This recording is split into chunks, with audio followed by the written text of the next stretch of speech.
Oh là là, Moonbyul elle est tellement stylée. Wow. Salut à tous les gens, donc c'est Manzo et Jimzo. Et on se retrouve aujourd'hui pour regarder, réagir et faire notre petite review du pré-release single qui va accompagner le comeback de Mamamoo 3 novembre. le 3 novembre prochain. Donc ça s'appelle Dinga. Dinga Dinga en coréen. Et ça avait l'air d'être, en tout cas le clip, un concept un peu rétro, mais T'as regardé des trailers, c'est ça? juste le teaser. Le teaser? Ouais, ça... Je sais pas si je l'ai regardé, moi je crois que je l'ai raté le teaser. Ouais, bah, en tout cas on va voir, mais ça avait l'air un peu rétro, mais pas dans le son trop. Pas dans le son? Plus Ah! dans l'esthétique, tu vois. L'esthétique du clip, d'accord. Voilà. On va faire un petit point sur Mamamoo peut-être pour vite fait se remettre à jour dessus. Mamamoo c'est un groupe qui a été fondé en 2014 par un petit label qui s'occupe que d'elle, je crois. À peu près, ouais. Ouais, qui s'appelle Rainbow Bridge. C'est leur plus gros groupe en tout cas. RBW. Comment dire, ils avaient commencé à cette époque-là avec un concept qui était assez dans la veine de ce qui se faisait à l'époque en matière de girl band. Ouais. C'était quoi? C'était funky, pas mal sexy sur les bords, plus qu'en tout cas que ce qui se fait maintenant. Et ça ressort pas mal dans leur attitude maintenant. Il y a pas mal de gens qui disent que Mamamoo c'est du woman crush, tu vois, et pas du girl crush. Ouais, c'est vrai, c'est exactement ça. C'est-à-dire qu'en gros, c'est. Elles dansent, elles sont un peu sexy, enfin elles sont sexy, elles sont plus vieilles, puis elles y vont, elles chantent bien, elles performent quoi. C'est ça qui est, ouais. Mamamoo, elles ont vraiment leur concept à elles, et ça vient d'une combinaison de leur ancienneté, du fait qu'elles ont commencé à cette époque des girl bands qui étaient un petit peu plus osées, mais un peu plus rétro dans le son. Genre Sistar, Miss Voilà, A, c'est ça. AOA, Girls' Day, ouais. tous les groupes de cette époque qui avaient un peu ce genre de son. Mais elles, comme elles ont cette ancienneté, non seulement c'est des incroyables performeuses, mais leur son a pas mal évolué. Ils se sont un peu essayés en 2018, 2019 et cette année à des trucs un peu plus dance, un peu plus banger. On a eu le massif hit et massif banger hip, etc. Hip, ouais, bah c'est leur dernier. Enfin non, c'est pas leur dernier son, mais c'est leur dernier son d'album quoi. C'est ça. Depuis on a eu Wanna Be Myself, donc juste en septembre là, qui était très très cool. Ouais, vraiment vraiment cool. Et très, elle très qui cool. revenait à des racines un peu plus funky, je dirais. Ouais. Un peu moins électro, gros synthé. Mais ce qui est bien, c'est que tout du long, ça reste Mamamoo quoi. Ça reste comme tu dis le woman crush, la femme qui a du pouvoir, qui s'affirme. aussi, tu vois. Énorme performance vocale. Les performances de danse, bon c'est pas le sujet ici, mais elles sont aussi complètement on top à ce niveau-là, avec leur expérience forcément. Donc c'est un groupe, il a des grosses percées au niveau des chiffres, de l'audience, tout ça. Il a énormément de respect, que ce soit en Corée ou à l'étranger, même si bon elles font pas forcément toujours le haut de l'affiche, parce qu'elles suivent pas forcément les tendances, elles font vraiment leur truc quoi. Bah d'ailleurs cette année on avait eu 2 solos, 3 même. Début de l'année on avait eu Moonbyul avec Eclipse si je me trompe pas. Ensuite on avait eu Solar avec Spit It Out en printemps-avril je crois, qui était très très propre très, quoi. très bien, Donc en juin on avait eu Maria de Hwasa qui était sortie, un peu en même temps que Polo Pipam de Sunmi. Et je me souviens que Maria était premier quand c'est sorti des charts en Corée. Ça.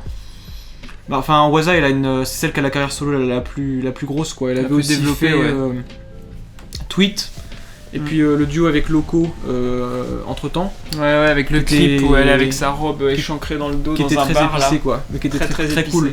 Moi je crois que mon préféré c'était le comeback de Moonbyul. Juste parce que bon on la connaît, Moonbyul c'est le concept, comment dire, c'est des sons et des concepts graphiques de boy band, mais sur une femme. Et c'est vraiment intéressant, et c'est aussi intéressant au niveau sonore de voir ce que ça peut donner sa voix sur des sons qui sont comme ça plus durs, et vraiment c'est très bien. Mais bon après le comeback de Solar aussi, un vrai plaisir à écouter ça, je m'en souviens, c'était vraiment vraiment bien. J'ai encore l'intro en tête. Ah là là. Ok. Et donc là, plus récemment, on avait eu leur premier, je pense qu'on peut appeler ça du pré-release single, Ouais. Même si officiellement c'en est encore un là. Donc ça s'appelait Wanna Be Myself. Wanna Be Myself, c'est ça. On n'a pas encore la tracklist de l'album qui va sortir le 3 novembre, mais bon, moi je pense qu'il y a des chances que, outre celle-ci, il y ait Wanna Be Myself sûrement, dessus, quand même. C'est probable. Ouais, mais on n'a pas encore la tracklist. Juste, petite parenthèse, il y a énormément de rumeurs de rupture de Mamamoo. Ah. Notamment parce qu'elles sont toutes en train de faire des solos, etc. Et donc là, justement, cet album, ça va techniquement un peu à contre-courant de ça. Mais après, peut-être que c'est dans leur dernier album, je sais pas. En tout cas, j'avais vu qu'il y avait des histoires comme quoi... Bon, Mamamoo, ça fait 6 ans qu'ils sont... qu'ils ont fait leur début, donc souvent les contrats, ça dure 7 ans, il me semble. Enfin bon, bref. C'est variable, hein. Mais ouais, en tout cas, ouais, apparemment, Win, elle en a marre. Wassa, elle veut faire sa carrière solo. Solar, elle a son YouTube qui marche bien. Enfin bon, bref, je sais pas trop ce que ça donne, mais en tout cas, on a quand même un album qui arrive, donc il y a quand même de la musique encore, quoi. En tout cas, ouais, absolument. Et puis, quand bien même elle partirait sur des carrières solo, on est sur un groupe de 4 personnes qui ont toute leur grosse identité à la fois au niveau de leur personnalité et de leur son. Comme je disais, Wassa, elle part sur des trucs où elle associe sa grande personnalité un peu haute en couleur et qui s'affirme avec des sons à la fois dance et caliente. Et je dis ça caliente parce qu'elle s'approprie un petit peu quelque chose de latin, méditerranéen, comment dire. Ouais, c'est vrai, surtout dans certains...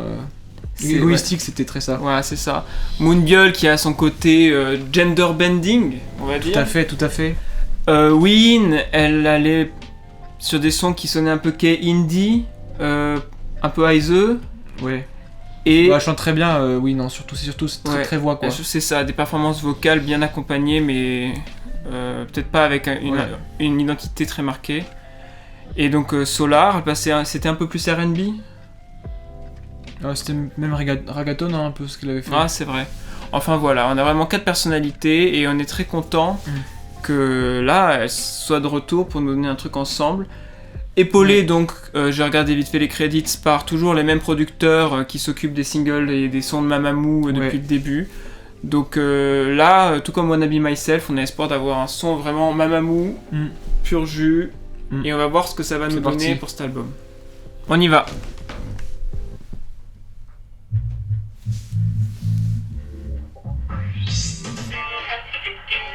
Wow.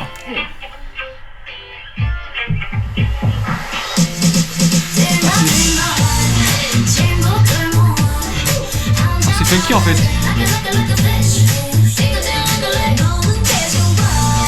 Ça commence direct sur le refrain, je crois. Ça m'a l'air. C'est assez inhabituel comme intro. Très très funky. Très funky, ouais. On continue un petit peu sur la lancée Wanna Be Myself. Carrément, ouais. Finalement, c'est rétro aussi dans le son, hein. Ouais, finalement, ouais. Waouh, lourd. Oh, la chorale, elle a l'air trop cool. Bien.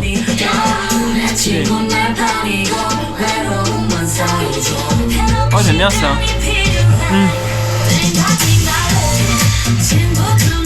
Ah, j'aime beaucoup la Corée. Elle a un côté simple, efficace et groovy.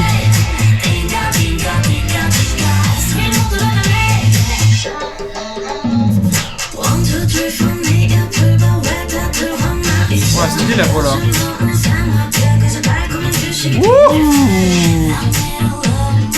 Oh là là, Moonbyul elle est tellement stylée. Wow. Putain, elle a des bonnes barres, hein. Elle a cheveux courts là.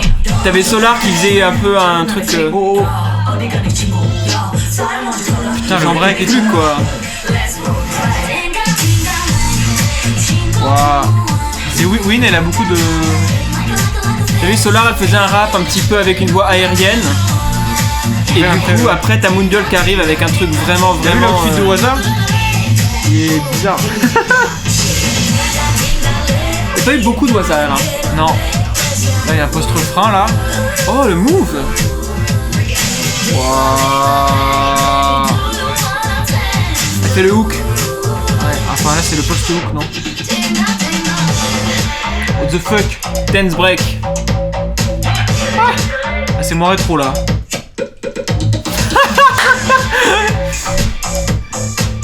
C'est le bouchon de champagne. Ouais.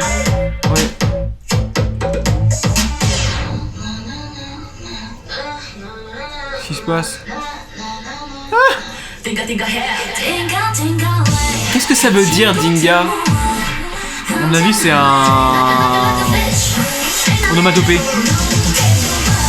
Ah là là, les rollers là, c'est vraiment rétro, hein. Ouais. Oh! Elle est comme Lisa, elle a l'intérieur de ses cheveux bruns, blonds, Ah ouais, green. Ouais. Sacre bleu. Oh, là, c'est bien move. Bon gimmick. Wow. Ah. Peut-être un teaser, un truc.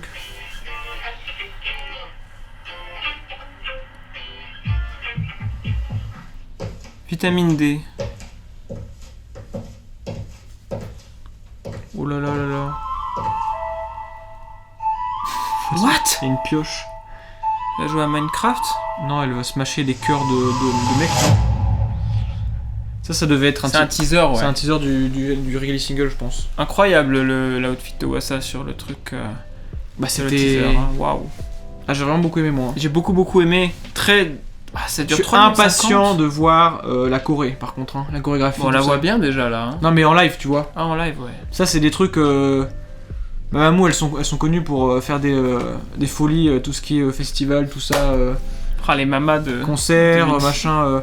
Au Mama de l'an dernier, là, c'était. C'était. Bon, voilà, encore. Et là, clairement, ça attaque, ça ambiance trop. C'est dense. Il y a plein de. C'est funk. Il y a un dance break, t'as Moonbyul qui drop les meilleurs des bars de feu, quoi. C'est incroyable ces bars. Ouais. Bon, ça me fait un peu penser à Dynamite de BTS, hein, dans la vibe rétro funky, mais vraiment bonne humeur, quoi. J'ai envie d'en parler de ça, parce que c'est marrant, parce que tu vois, cette vibe funky, disco, c'est clairement ce qui revient au goût du jour cette année, cet été, en K-pop, ouais. Que ce soit en pop américaine, et du coup, évidemment, la K-pop qui accompagne. Donc on l'a vu avec Dynamite de BTS, etc. Même...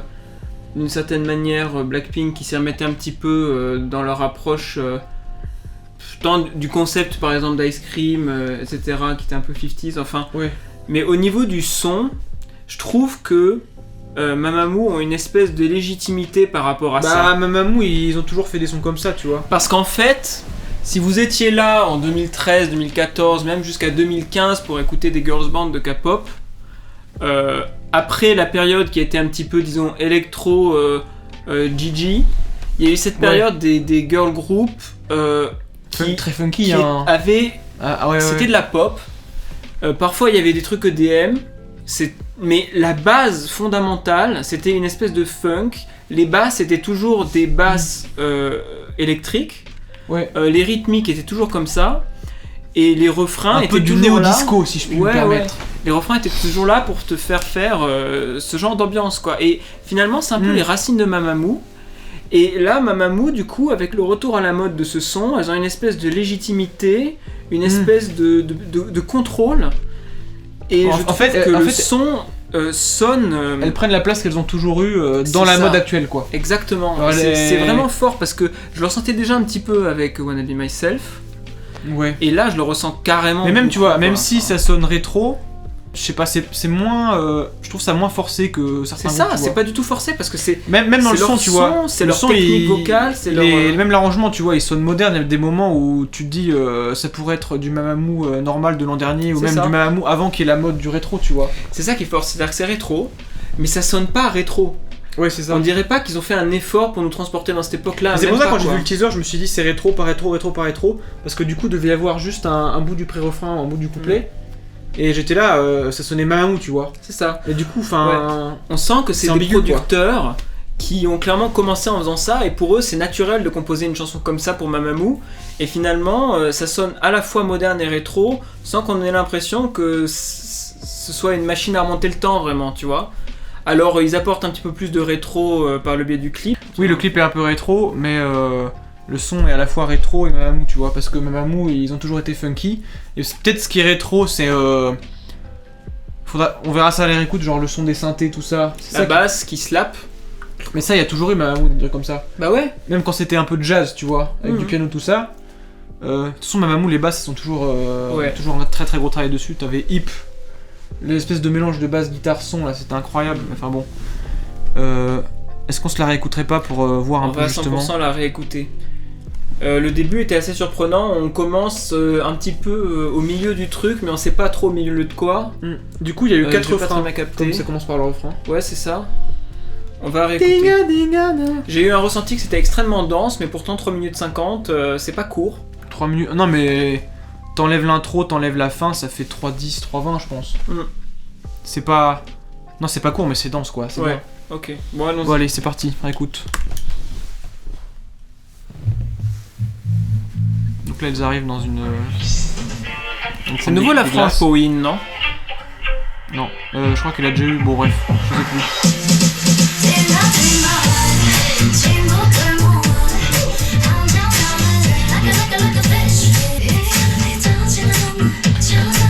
Le son de synthé il fait rétro un peu. Très fun quoi. Un peu orgue.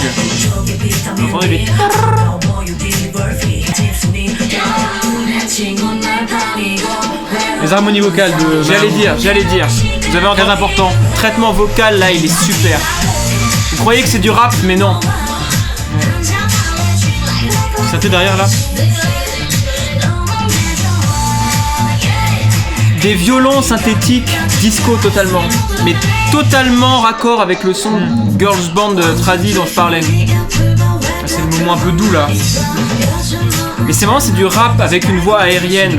Quand elle chante, non mais voilà. C'est chanté quoi, mais Solar elle a toujours la voix aérienne de Solar, pas la voix de gorge super gueulée, enfin super forte. Elle est toujours très sensuelle quoi. Elle a du funk. Y'a pas les sous-titres, bon, c'est pas grave. Elle te fait un truc complètement trap incroyable, ok. C'est laquelle la vitamine D ? C'est pas le soleil ? Si. C'est ça, c'est le soleil la vitamine D. Pas Solar. Ça met de bonne humeur quoi. Ouais.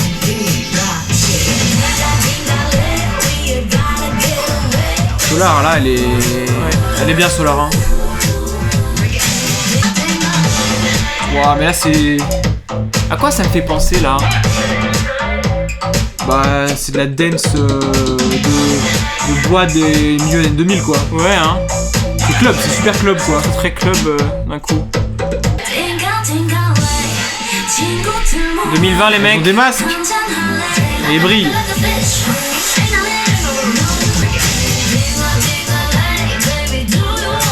Waouh. C'est vraiment mode vibe hein. Très très catchy.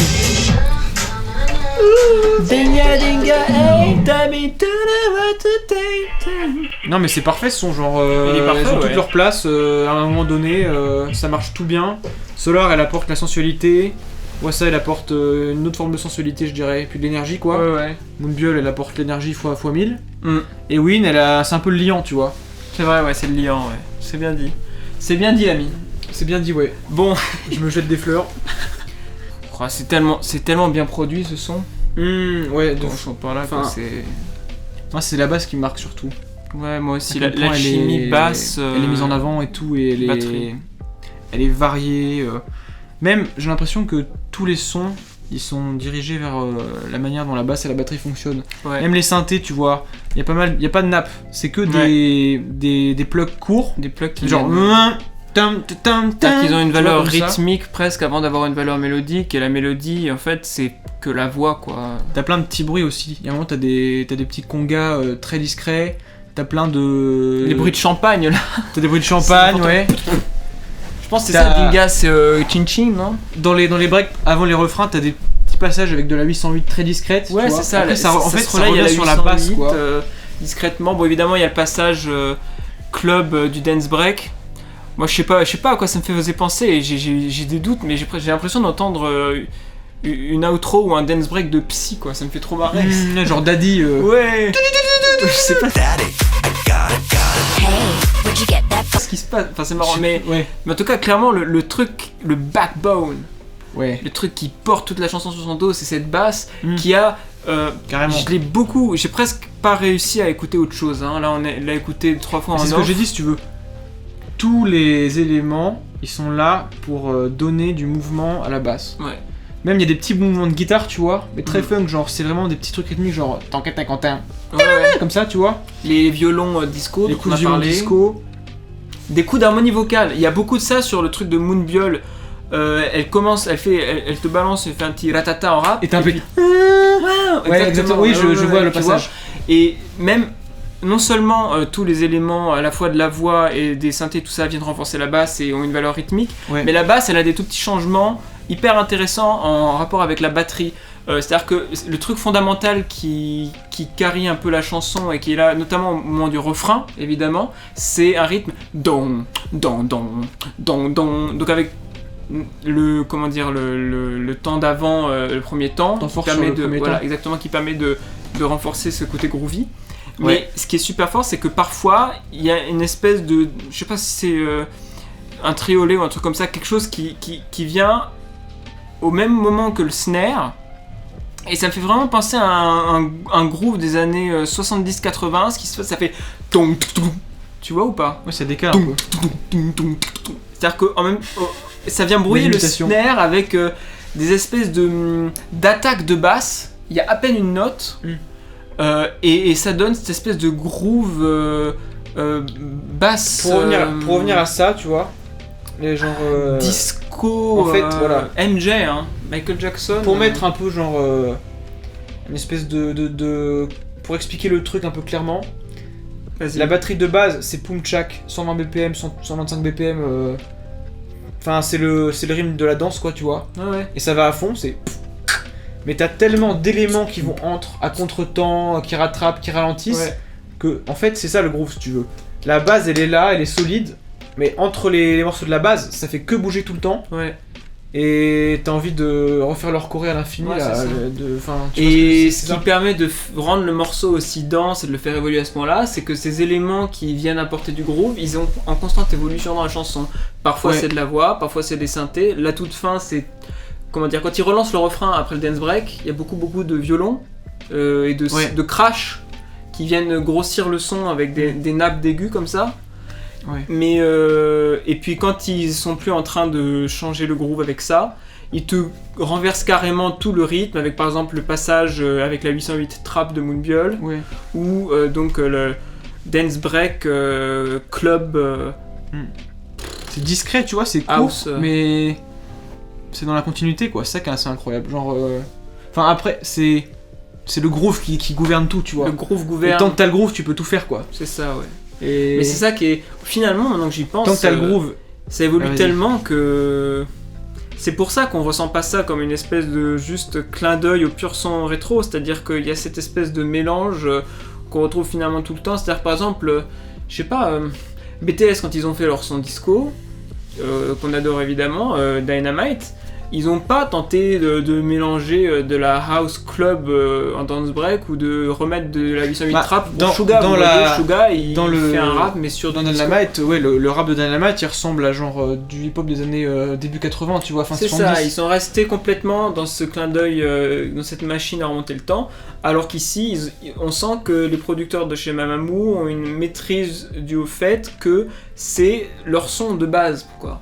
Mais même dans les choix de synthé, tout ça, Dynamite ça fait quand même un peu plus rétro, etc. Là, les synthés, ils sont utilisés de manière rétro, mais c'est des sons assez modernes quand même. C'est pour ça que c'est mi-rétro, le genre est rétro, mais l'exécution n'est pas rétro. C'est vrai. Voilà, pour dire ça simplement. Ouais. En tout cas, c'est un bop. Gros bop. Franchement, avec ça, avec Wanna Be Myself avant qui était très cool, vraiment très très cool, et ça qui est à fond, et c'est même pas le release single, et avec le visuel de Wassa à la fin là. Moi je suis hypé, hein. Je me demande ce que ça va être, parce que pour le coup, le visuel de la fin n'a rien à voir ni avec. C'était assez dark, ça fait un peu penser à ce qu'on a vu pour Maria, tu sais. Esthétique un peu, il y a du sang, Wassa un peu dangereuse. Dark flamenco. Ah ouais, bah flamenco égoïstique, c'était un peu flamenco, donc... je sais pas, elle a une grande robe rouge foncée... C'est tout noir dans la pièce et tout. Celle-ci, elle est un peu dans la veine Wanna Be Myself, je trouve, au niveau de cette importance de la basse et du groove qui gouverne la chanson. Wanna Be Myself, c'était plus mélodico, nostalgico, pas planant, mais tu vois. Ouais. Au niveau du drop. Voilà, là c'est vraiment énergie à fond quoi. Mais je retiens quand même pas mal de violons de Wanna Be Myself, tu vois, et là c'est un peu la même chose, non? Ouais. Bah, il y avait aussi des guitares funky dans les deux, la basse et tout, je sais pas. Et les violons, enfin ouais. En tout cas, Mamamoo a aucun problème à revenir un peu avec leurs racines pour rester dans la tendance, et c'est un petit peu ça qui explose la tête. Mais je me demande si ça va changer pour l'album qui va sortir dans quoi? Ça fait quoi, 10 jours là? Ouais, à peu près. Ou s'ils vont continuer sur cette lancée. Pour moi, Mamamoo, c'est pas un groupe qui a besoin de nous prouver qu'ils savent faire du rétro. Dans 2 semaines. Dans 2 semaines? Ouais. Non, mais ils ont pas besoin, ils font ça très bien et ça leur appartient quoi. C'est ça. Ce son et tout, ces variations de basse incroyables, cette richesse rythmique quoi. C'est super. Bon, franchement, chapeau. Rien à dire là. Hein. Incroyable, enfin très très très bien quoi. Rien à redire. Très très catchy, enfin. Bon bah écoutez, on est très satisfait. Ouais. Et on vous laisse là-dessus. Hein. Si vous avez aimé notre réaction / review, si vous avez envie d'en parler en commentaire, allez-y. Ouais, n'hésitez pas à lâcher un like, à débattre, à dire ce que vous avez pensé du son quoi. Tout à fait. Si vous avez des envies d'écoute et d'analyse, vous pouvez aussi les mettre dans les commentaires. Et puis, ouais, il y a eu beaucoup de sorties ce mois-ci et il faut dire que on a un petit peu, on sait plus trop où donner de la tête. Que ce soit girls band, boy band, on est preneur de ce que vous auriez envie de nous voir écouter. Bah salut hein. Salut, à plus. Salut les gars.